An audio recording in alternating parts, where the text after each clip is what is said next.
افسانه خرگوش شیردل از افسانه‌های خلق تاجیک.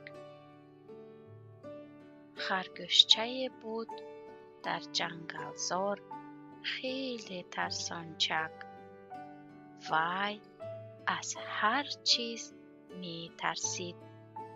اگر شاخچه شکند یا پرنده بال زند و یا پارچه برف از درخت افتد، از ترس لرزان و گریان می شد.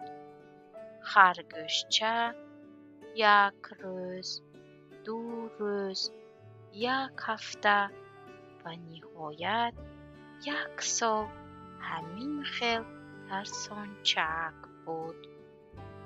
بعد از آن که کلان شد، جسارت پیدا کرده گفت: من از هیچ چیز نمی ترسم. وی این سخنان را با آوازی بلند تکرار کرده و بیشه در آمد. چی؟ تو از گرگ هم نمی ترسی؟ پرسید خرگوش دیگر. از گرگ هم، از روباه هم، از خرس هم نمی ترسم، جواب داد خرگوشچه. این خیل جسارتی وی خیلی عجیب بود. خرگوش خود را باز دلیرتر نشان دادنی شده گفت: اگر گرگ را بینم وی را خودم می خورم. تو بسیار احمق می نمایی، گفت خرگوش دیگر. همین وقت یک گرگ در بیشه گشته خیلی گشنه و خسته بود و اگر یک خرگوش وا می خورد بسیار نغز می شد، فکر می کرد او.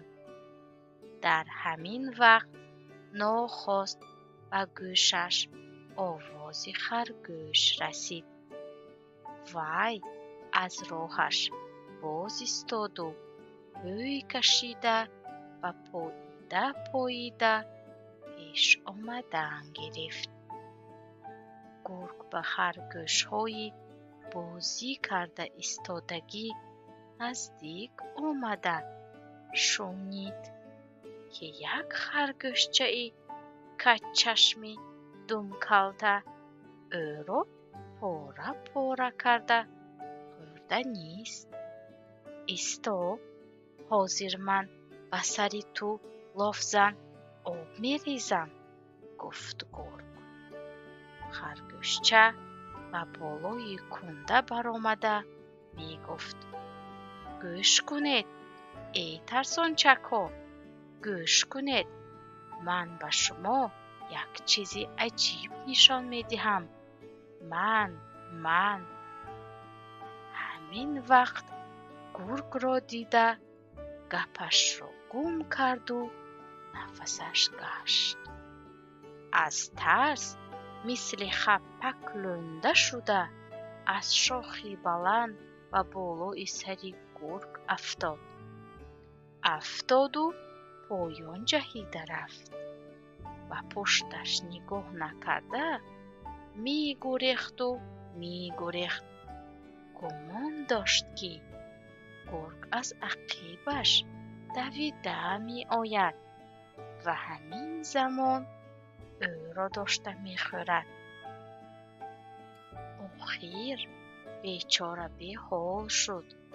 پایهایش از کار ماندند و تگی بوته افتاد و از هوش رفت و بعد چند وقت به هوش آمده حیران شد که گرگ او را چرا نخورده است. گرگ باشد وقتی که خرگوش به بالای سرش افتاد گمان کرد که کسی او را پراند و با تمام قوتش به طرف دیگر گریخته رفت. خرگوشچه چه خیل شدنی воқеаро пай бурду ва пеши харгӯшҳо баргашта худро тавсиф кард. ана, нагуфтамӣ? ман аз гург ҳам наметарсам. шариконаш гапи ӯро маъқул дониста сар ҷунбонданд. афсона ба охир расид.